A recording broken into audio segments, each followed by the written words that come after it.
Hey, what's up you guys? This is Gabs, and in this video I want to talk about the recent budget cuts that have been made to the Epik program. And if you've been following this topic, you already know that it's not a surprise. It's been happening for the past few years now. It happened in Seoul, and it recently happened in Incheon for the August intake of 2014. A lot of English teachers who were placed in Incheon were denied those jobs because of last-minute budget cuts. So I currently am working through the Epik program in Daegu, which is the third largest city in South Korea. And we got an email this week talking about budget cuts that have been made here. So I want to break down the email and make it easier for you to understand.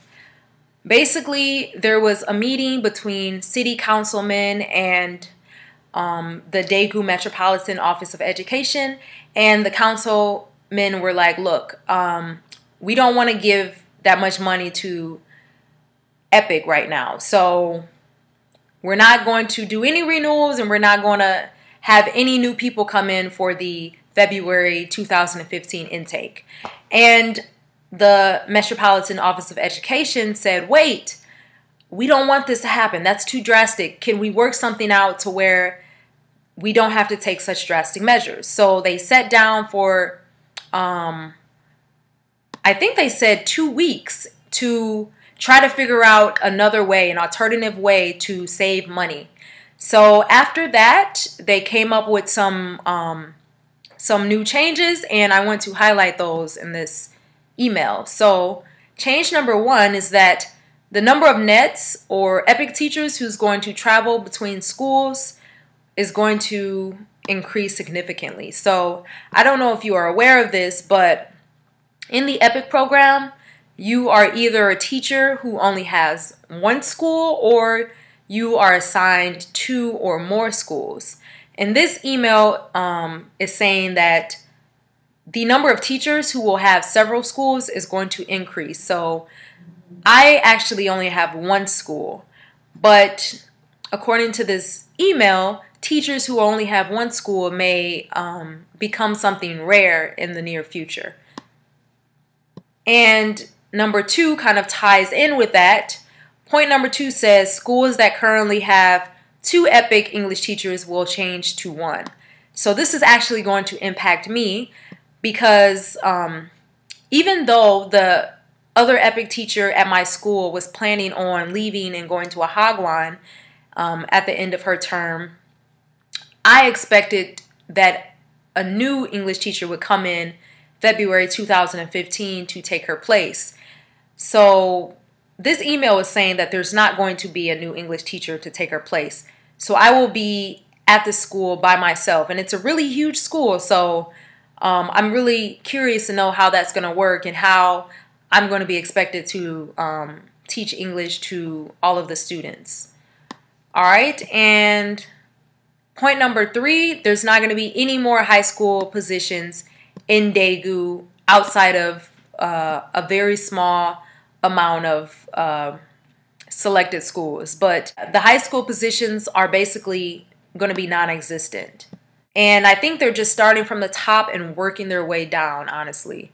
And also, we're going to take a pay cut. Our salaries are going to decrease by 100,000 won every month, or $100 a month. So yeah, that's kind of sucky. But so how do I feel about this? I feel that the government in all across the world is very similar in the way that it depends on who comes in office. If a certain party comes into office, a lot of things can change depending on what their values are and what they see as important. So I guess the individuals who are in office in Korea right now don't really see English education as a priority.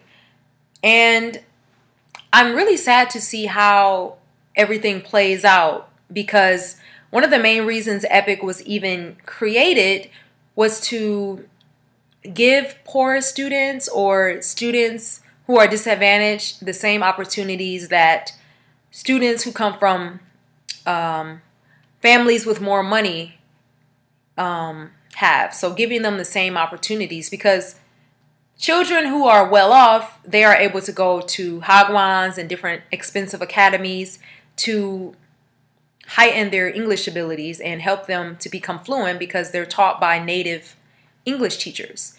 So putting the native English teacher in the public schools was done to, allow everyone the chance to have that exposure and communicate with native English speakers. So I really think it's going to be sad because a lot of kids in public schools are not going to have that opportunity, and they're going to have a lower chance of getting these nice jobs in the future and getting into good colleges, because a lot of jobs and a lot of good colleges look at English or having the ability to speak English as a really big advantage, and they are more likely to get jobs and get into these great colleges.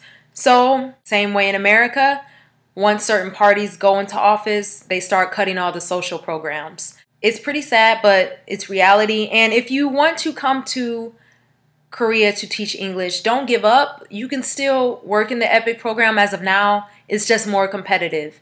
And also be more open-minded to Hagwons. I know there's been a lot of scary stories on the internet about Hagwons and working at academies, but there are some good ones out there if you just do your research and, make connections with teachers who are currently here to talk to them about Hagwons that they find to be reputable.